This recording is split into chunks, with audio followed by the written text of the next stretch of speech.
All right, kids, like I said, if you have not already done so, please get into Canvas. Go down to today's date. Today, we're just going to be talking about multiple choice stuff. Thus far in our little AP review time, we've had some time to peruse the curriculum guide. Hopefully, you took some good notes, got somewhat exposed to the things that you need to know for the AP exam if you were taking it. This week's mainly going to be about skills. We're essentially going to break down each part of the AP exam. We got the multiple choice, that's the biggest part. You got SAQs, you got LEQs, you got the DBQ. And each day this week, we'll more or less be focused on one of them, just kind of going over some basic skills, a little review of how to do those things, a little bit of practice, but also, hopefully looking at some samples of people that wrote these essays or SAQs or whatever and did it well. There is going to be one assignment this week. On Wednesday, unfortunately, I'm out giving an AP exam, two AP exams. In fact, you guys will have a short assignment, basically where you're going to be writing the introductions to some essays. You're not going to actually write the essay, but there's going to be two or three essay prompts that you're going to just have to write some introductions for, kind of practice your context, practice your thesis. That's going to be due before midnight on Wednesday. Other than that, though, everything this week is just kind of paying attention, kicking back, and hopefully trying to absorb these skills. If you aren't taking the AP test, I mean, kind of pay attention. But if you got stuff you need to work on, that's fine, because this is all very much catering to people that are taking the AP test. You will still have to do the assignment on Wednesday because it is for a grade. But short of that, on pretty much the rest of the week, if you've got missing assignments for me or other things that you need to work on, obviously that's going to be something that you should probably do rather than prepare for the test that you're not going to actually take. So just kind of take that into consideration based on what you do this week. Other news and notes, grades. Grades have been updated. If you turned in the periodization quiz on time last Friday, that grade's in, and I did add those extra 10 points to your grade.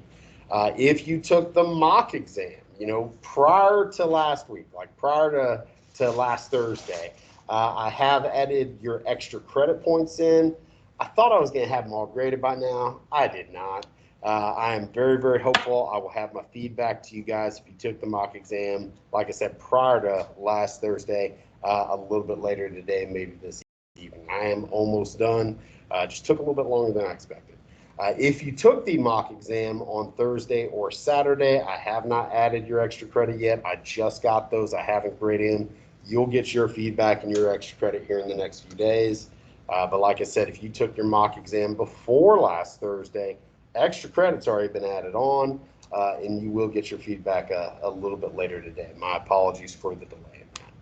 Other news and notes, AP test prep tutorials. We had one scheduled for this Thursday, but I'll be frank with you guys, I haven't had a huge turnout. And what I had planned to cover in Thursday's tutorial, I think I'm just going to roll into some of the stuff that we're doing in class this week. So I am canceling this Thursday's tutorial. That being said, if throughout the week, especially if you're taking the AP exam, you got any questions, if there's anything in particular you are struggling with, shoot me an email. We can set up a Teams meeting, either during lunch or after school or at some point. But again, I'm not going to have like an open tutorial on Thursday just because of general lack of participation. But if you need something, like I said, I'm available. So just kind of keep that in mind. There is one other thing, though, I want to announce. My affinity for Mr. Heimler and all his review videos and stuff like that. Really good if you're getting ready for the AP exam. We might even watch one in class today if time permits. But he is having a live kind of review session for this upcoming AP exam. Again, our AP exam is next Monday, starting at 8 a.m. You are supposed to be here by 7:15. But he is going to be doing some live review sessions. And I don't know the exact length. I would say probably an hour or so. But starting on Friday night at 7 p.m., he's going to do some review of the content from 1200 to 1450. On Saturday, starting at 7 p.m., he is going to do some review of the content from 1450 to 1900. And then the night before the exam, he is going to be reviewing some content from 1900 to the present. Again, like I said, if you're taking this test, you got to study outside of class. You have to. It's really the only way you got a chance of being successful. It's one of those things, the more you put into it, the more likely you're going to be successful on this thing. I think every single one of you have the ability to do very well on this exam. But if you just roll into it without any real effort, without any extra time studying, without really devoting yourself, you don't have much of a chance. So put forth the effort, study. This is one of the many things that you could use. Like I said, Heimler has videos over everything, from writing to content to you name it. But there's also a lot of other sites out there. I like the Fiveable site a lot. The AP, College Board has their review videos. I mean, there's a lot of stuff out there if you just look for it. If you need a reminder, you'd like me to kind of show you some of that stuff again, just kind of reach out. But the AP test is coming up in really a week from today. You guys will be doing it if you are signed up for it. So yeah, let's take that seriously. So today we're going to focus on the multiple choice part of the exam. Multiple choice section is 55 questions. You will have 55 minutes to get it done. How it's kind of organized, similar to what we've seen all year, you will have some sort of stimulus and 3, 4, maybe 5 questions that go with that stimulus. The stimulus itself could be a primary source document from years and years ago. It could be a secondary source document where some historian is commenting on something that happened in the past. It could be a picture. It could be a chart. It could be a map. It could be all sorts of stuff like that. Okay, you look over that particular source, then you will have X amount of questions that go with it. You got to know your content, but you also have to be adept at time management. So what we're going to do today is I'm going to go over some strategies first and foremost. Okay, and if you want to write these down, you certainly can. It's not something I'm going to take up. It's not something I'm going to look for. But I've been teaching this class for 6 years, and I'm telling you, the kids that do this, they tend to fare a little bit better on the multiple choice. Once that's done, we are going to do a practice multiple choice quiz located here. 10 questions. I'm going to give you 10 minutes to do it. Then, once that's done, we're just going to talk about it. We'll go question by question. We'll look at the right answers. We'll try to figure out what makes them the right answers. And maybe even more importantly, what makes the other 3 answers the wrong answers. Again, being able to eliminate some of the obvious wrong answers is going to be a key to you being successful on this. Then, based on how much time we have left, we might watch the how to answer stimulus-based multiple choice questions from Heimler. This one's, it's probably about 10, 13 minutes, so I don't know if we'll have time to get to it. But if you still feel like you need a little extra review, that is a resource you could utilize. I put this one on here as well, the Heimler's History Practice Multiple Choice Questions video. This one's long. This is like an hour. But, he does go a little bit more in depth. He does kind of show you how to break down questions a little bit more so than you get in the shorter video. Again, think of these as resources, nothing more. Like I said, we might watch the first one in class if time permits. But in all likelihood, these are going to be 2 things that if you are taking the exam and you feel like you need to, these are some things that you could do. So go ahead and click on the multiple choice practice quiz, please. Don't start it yet, just click on it. I'm going to turn off the lights just for a second. For too darn long. Bless you. So here in a second, and it's not timed, guys. And the reason I did that is if you really want to take your time and go back through it, I want to give you that. For this first run through, try to get it done in 10 minutes. Try to simulate those time constraints. But I don't put a time limit, and you can go back and do it as many times as you want. Because I think after we talk about it, you can kind of look at this stuff and kind of see maybe why you chose what you chose, and hopefully recognize some of the distractors, some of the tricks that the College Board's going to play. So I've got some real basic advice to you. And if you want, go ahead and click on it. Like I said, there's no time limit. So I'm going to go ahead and preview it. Why not? Yours isn't going to be a preview. You're just going to click on it. All right. So first and foremost, you got your 10 questions. They're in sets. I think the first set has 4 questions. The next set has what, maybe 3 or 4 questions, and then the final set just has a couple. Okay. Again, on the AP exam, that's how it's organized. You'll get a stimulus or 2, and then you'll have 3, 4, 5, sometimes even more questions based on that stimulus. Couple things to keep in mind. Okay. First and foremost, this isn't a recall sort of test. All right. And if you watch the Heimler video, he gets into this a lot. You need to know your content. You got to.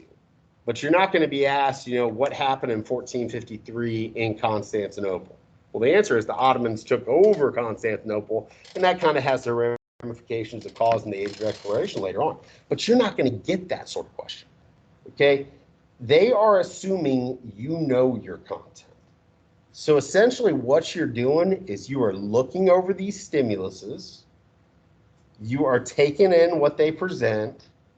You are also taking into account what you already know, and you are drawing conclusions based on that. And based on your conclusions, that's how you answer the question.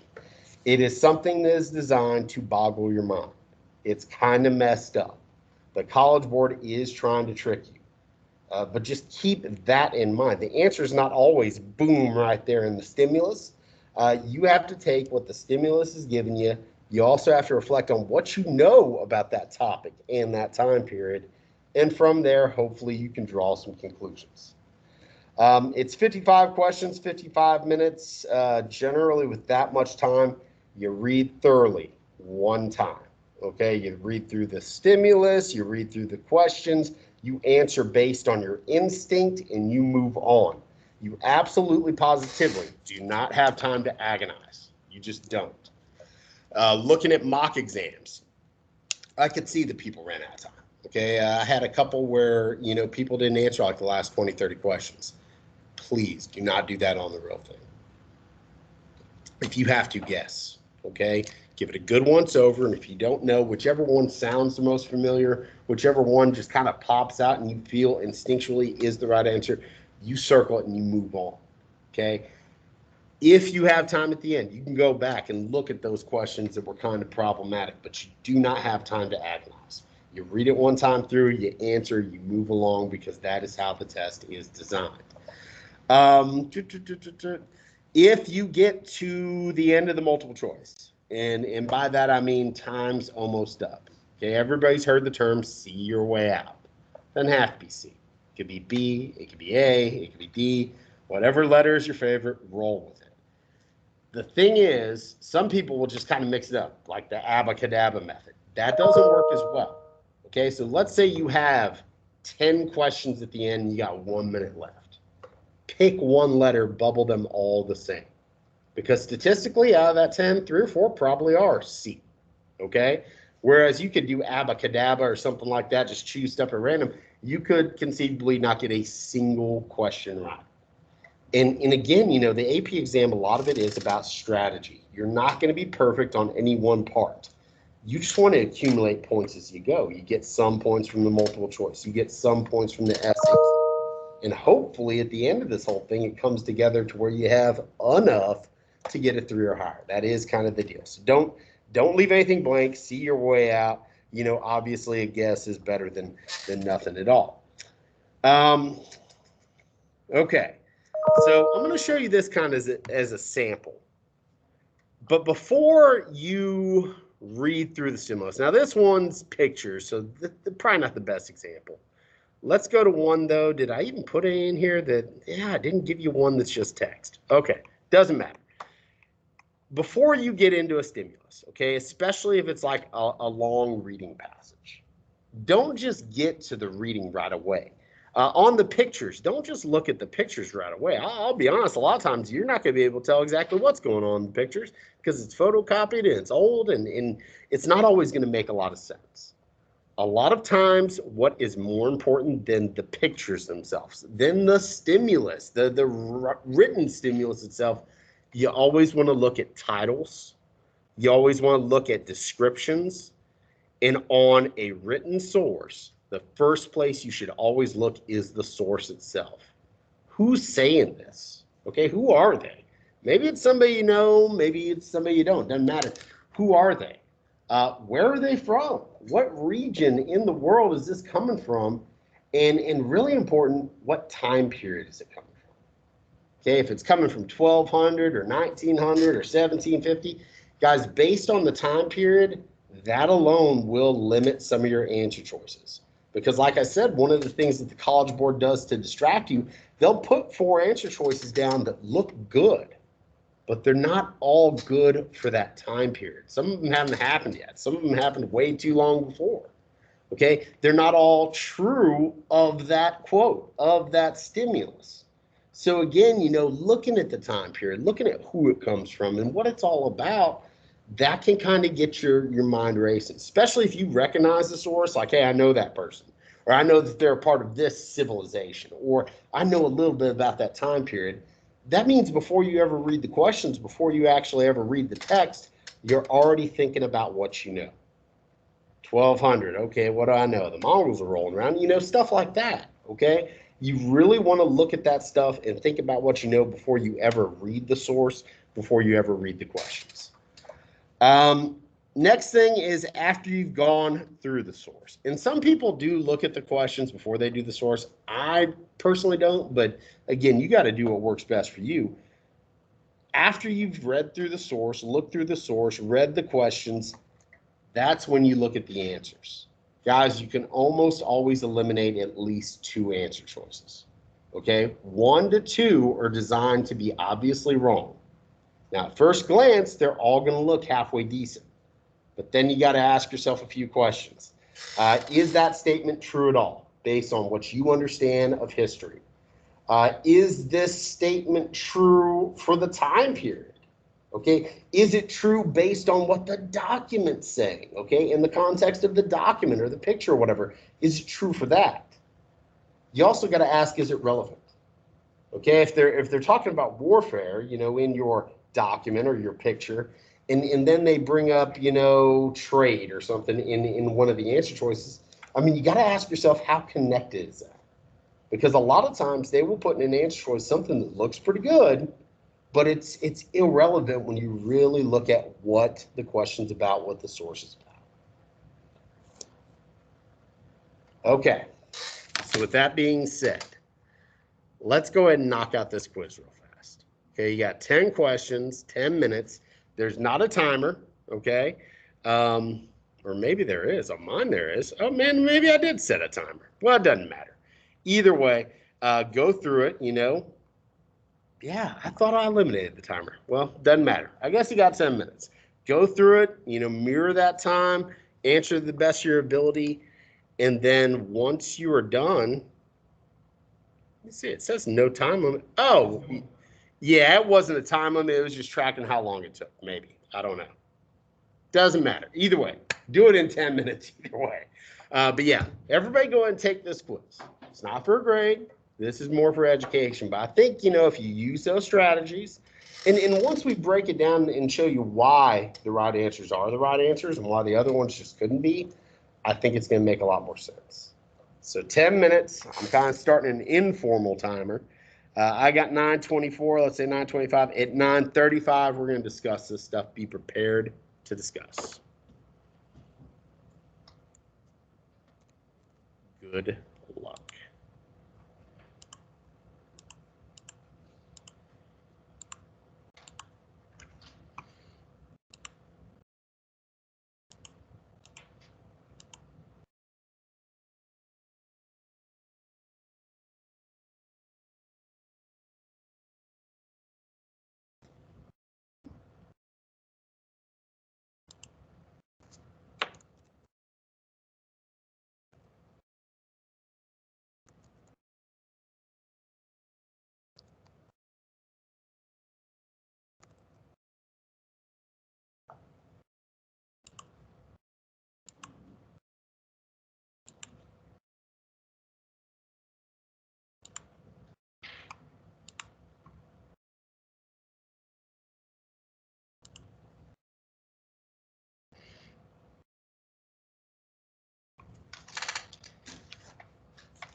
Give you guys about 5 more minutes. Like I said, try to finish within the next 5 minutes, and if you finish early, go back over, double check your answers. Nothing wrong with that if time permits.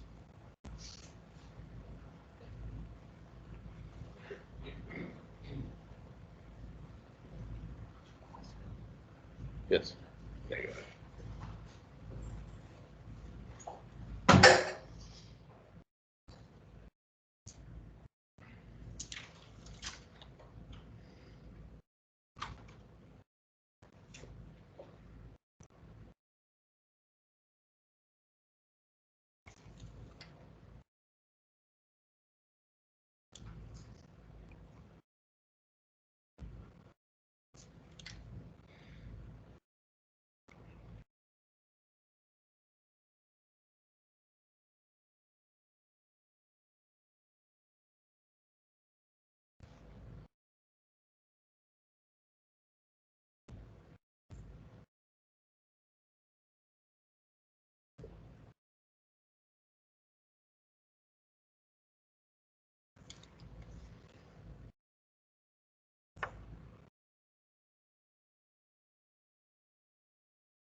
Give you 2 more minutes.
Okay, for this last 30 seconds or so, if there's any you did not answer, guess real quick.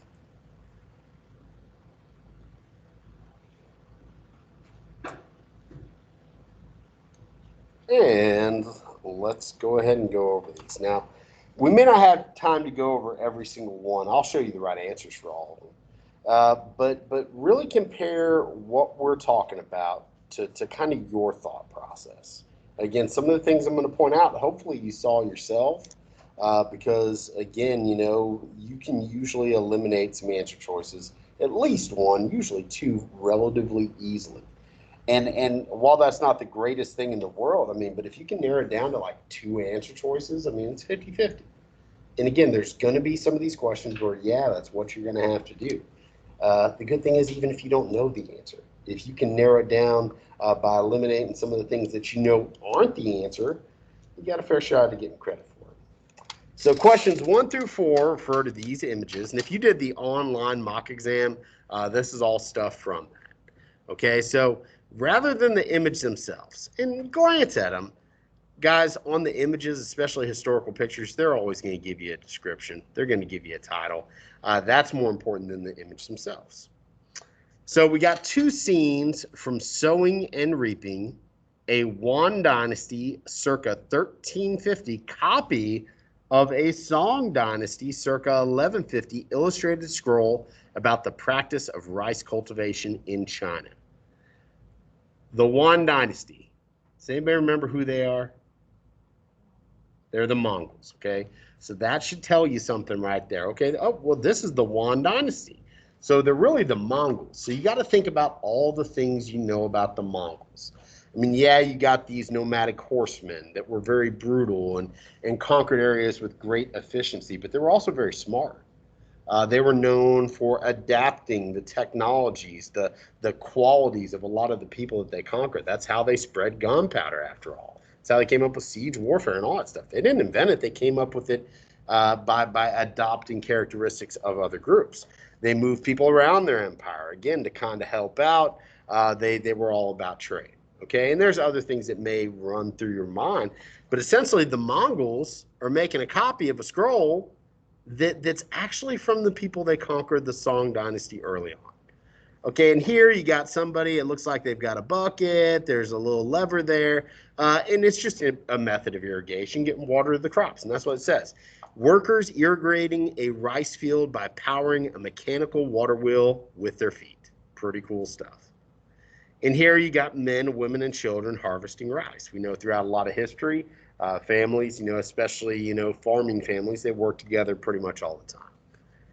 So number one, image 1 best illustrates which of the following features of the Chinese economy in the period 1200 to 1450. So we're only looking at image 1. We know in that period you've got the Song Dynasty, you got the Mongols coming in for a little bit. You probably, I'm trying to think, yeah, you'd have the Ming Dynasty coming in as well. The correct answer is technological innovations increased agricultural years. Now, you look at this at first, and they all look pretty decent, but this one is obviously a true statement. I mean, that's what's going on here. It's technological advancements. It has to do with agriculture. So we know that's a true statement, but let's assume you didn't know that was the right answer. Well, you need to kind of look at the other ones and ask, hey, are these also true statements? Are they true for the time period? Are they true for the source that I'm looking at? Do they have anything to do with the source? Okay, here, B, we've got the government-sponsored land reforms. Now, part of this is periodization. When you think land reforms in China, you're mainly talking about way later when they become communists in the 1900s. But is there anything in this picture, in either of these pictures, that show how the government's changing who owns the land? No, that's there to distract you. Yeah, you're seeing land and you're seeing farmers, and you kind of know that China has done this, but not so much in this period, and it's not really directly connected to what you're seeing. Okay, it's there because it looks good. That's it. You know A is true. B, at the very least, you're unsure about. Always go with the one you can prove based on the evidence presented. C, Confucian policies guided the way agrarian labor was performed. Agrarian just says agriculture. Now, this is there because, man, Confucianism was really big during that time period. But how did we talk about Confucianism in this time period? What did it really influence more than anything? What did we talk about? Think about it. Filial piety, hierarchy, civil service testing. What does that stuff mostly have to do with? Because a lot of that is the government, how the government is run, how to create stability in society. And yeah, you could say, well, the families and respect for the father, but it's not really directly connected to what you're seeing. So here they're trying to throw you off. They know that you probably studied a little bit about Confucianism. You saw the Song Dynasty huge there. Confucianism is a big continuity in Chinese history, but specifically with their social hierarchy and their government. This is farming. This is just producing food. This is what peasants are doing all the time. Again, it looks good, but it's really not. It doesn't really connect to what you're actually seeing. Improvements in manufacturing techniques resulted in increased handicraft production. Now, that one doesn't sound bad, but when you think about manufacturing, you should be thinking about handicraft production, things that people would want to buy, okay? Yeah, you've got something here that obviously they had to make, but manufacturing, we're thinking about, making consumer goods, numerous consumer goods for sale, silk, porcelain, steel, we do know that the Song Dynasty was kind of proto-industrialized. But that, again, doesn't really make a whole lot of sense based on what you're seeing. All of these look good at first. They're not really all good. Here, which one's true for these pictures? That's what you got to go with. And again, I know it's difficult to kind of run through all those things in your head in such a tight time window, but that is what you got to do. Next, question 2. Which of the following most likely explains why the scroll was copied for a new audience in the 1350s? Well, remember, the Yuan dynasty, the Mongols, are having this copied from an earlier Song dynasty scroll 200 years earlier. So why are the Mongols feeling the need to show people this scroll that shows people harvesting rice and using new technology, relatively new technology for the time, to increase, the amount of crops that they're growing? Now, the correct answer is C. Mongols adopted and spread technological innovations from regions within their empire. That's something that when you see the Mongols, when you see the Yuan dynasty, that's something that probably came to your head anyway, okay? Or it should have. That's a characteristic of them. But just in case, let's look at the other one. The Mongol conquest caused widespread destruction to China's irrigation system. Maybe it did, maybe, but then why wouldn't the Mongols be copying scrolls showing their victory in battle? It just doesn't make sense, They're wanting people to adopt this, okay? They're not trying to say, hey, look at what we destroyed. Look at this efficient, manner of growing crops that we destroyed. They want people to support them. So from their mentality, that just doesn't make a lot of sense. And even if they did this, there's nothing in the pictures that would imply that they did that. The artist wanted to demonstrate the superiority of the Song dynasty over the Yuan dynasty. Why would the Yuan dynasty want to create copies of a scroll that makes them look bad? That doesn't make sense, okay? Rulers throughout history, they do things to legitimize the rule. They're not going to spread something like this that makes them look weak, that makes them look dumb, that makes it look like, they have to copy other civilizations' accomplishments. No, they had to have a different purpose in mind. Next, Chinese culture had a significant influence on neighboring countries such as Korea and Vietnam. That is true. But do these pictures have anything to do with Korea and Vietnam? No. Okay? That's one that they're throwing in there. They're thinking you're going to read it really fast, and you're like, yeah, well, that's a true statement. Guys, there's more than one true statement here, but is it true of the pictures? Is it true of the stimulus that you're being presented? You got to always ask yourself that. Question number 3. The activity depicted in image 2, so you're only looking at image 2, best illustrates which of the following characteristics of China's economy before 1450. So what do we have in image 2? Kind of hard to see. Thankfully, you have a little caption: men, women, and children harvesting rice. And we know throughout history, families that are farmers usually do that stuff together. So the correct answer is the reliance on systems of peasant labor. We do know in history at this time, just about everybody's got peasants, your regular people that do most of the work growing food. but think about what they give you. The influence of Confucian labor practices. Again, we don't know that. There's nothing about Confucianism there. Confucianism was more about the social hierarchy and how the government ran. So that doesn't really make sense. The impact of innovations borrowed from surrounding states. Well, first of all, it's hard to really see that there's any innovations. It's just them harvesting rice. Okay, so there you go. Second, throughout most of history, especially when we look at innovations, technology, it's not China borrowing from other people, it's people borrowing from China. China is historically one of the most advanced civilizations there is. So that doesn't necessarily make sense. The dependence on trade along the Silk Roads. Man, there ain't nothing about trade here. There's nothing about the Silk Road here. Again, these all look pretty good at first glance, but they're not. They're not true of what you actually see. And then number 4, which of the following best describes how European labor systems before 1450 differed from the Chinese labor systems depicted in the 2 images? So again, you're thinking about Europe, and you're thinking about them before 1450. Well, you got a lot of feudalism.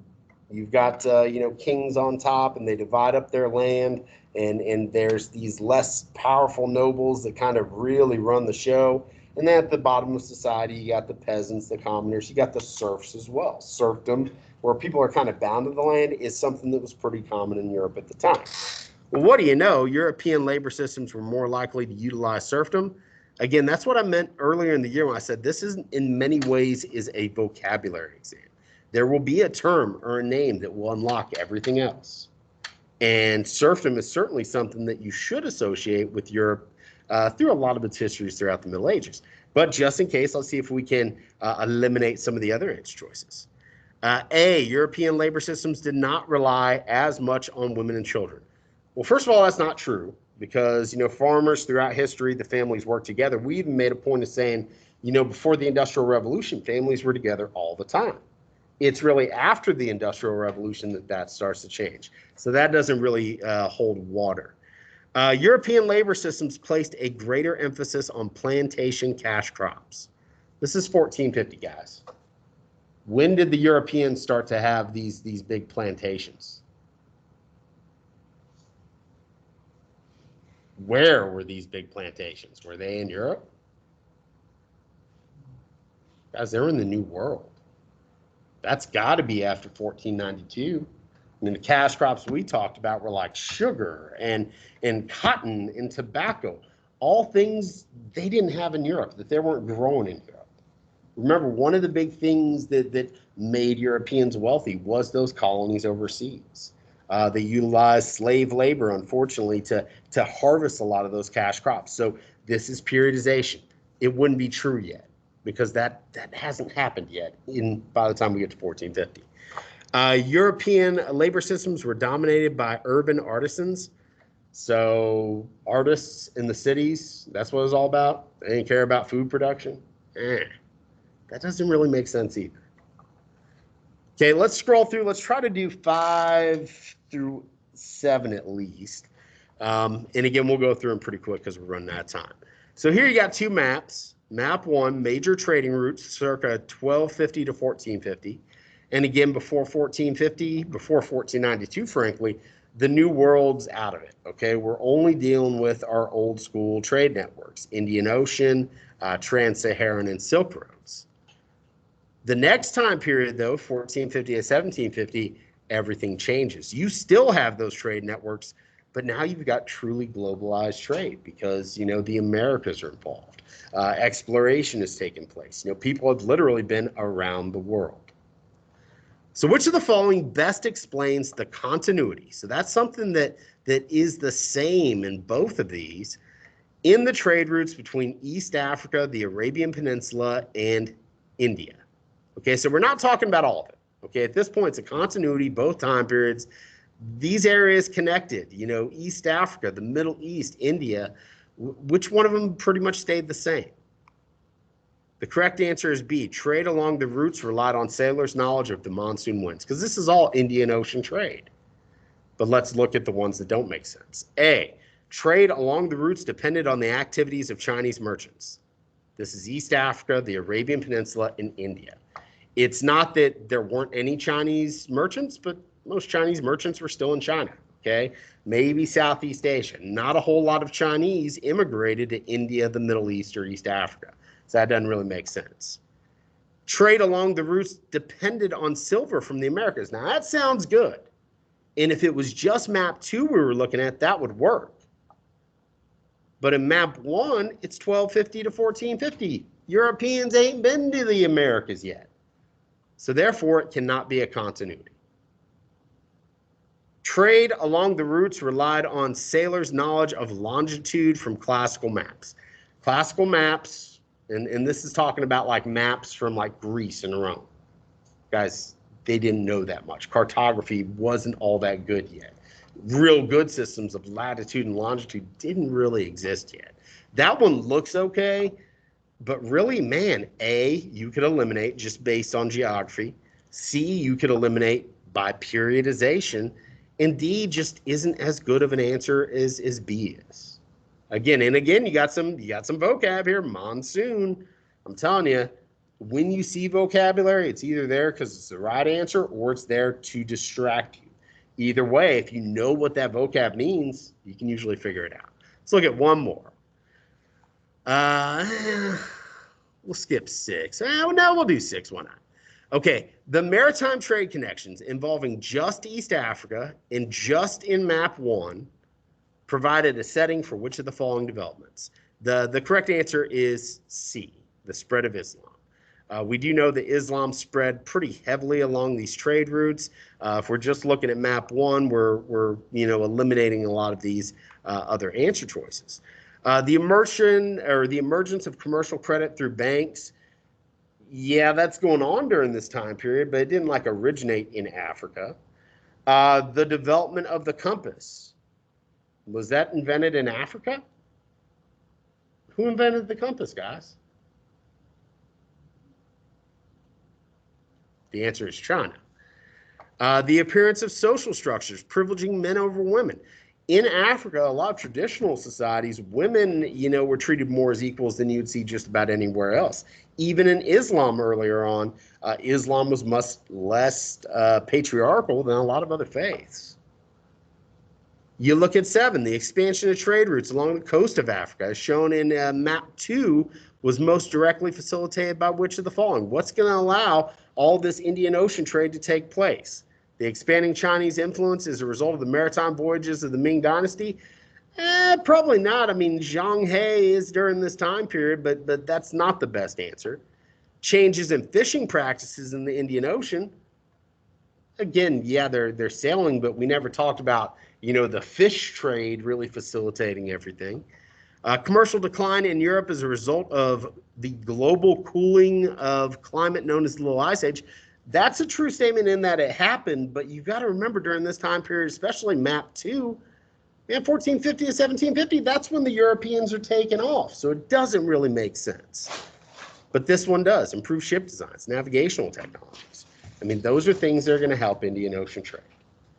So basic stuff, guys. Always read the titles. Always read the sources, where they're from.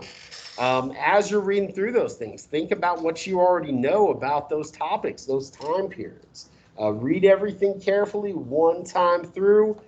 And guys, eliminate answer choices. You can always eliminate them. You just got to think, is this true of this source? Is this true of this time period? Is it true at all? Tomorrow, I'm kind of toying around with what we're going to do. We're either going to look at SAQs, which I feel like we've done a lot of, or we'll kind of just go over some basics of the LEQ and DBQ rubrics. On Wednesday, I'm going to be out giving the AP test. You guys are going to have the assignment practice, and some of the stuff we'll go over tomorrow. Then on Thursday, we're just looking at the DBQ. We're going to break down one that we did a while back and kind of look at some good samples of things that would get the points. Other than that, we got about 30 seconds left. Y'all just hang loose. And in fact, we don't even have that much time. Class is over. Y'all have a fantastic day.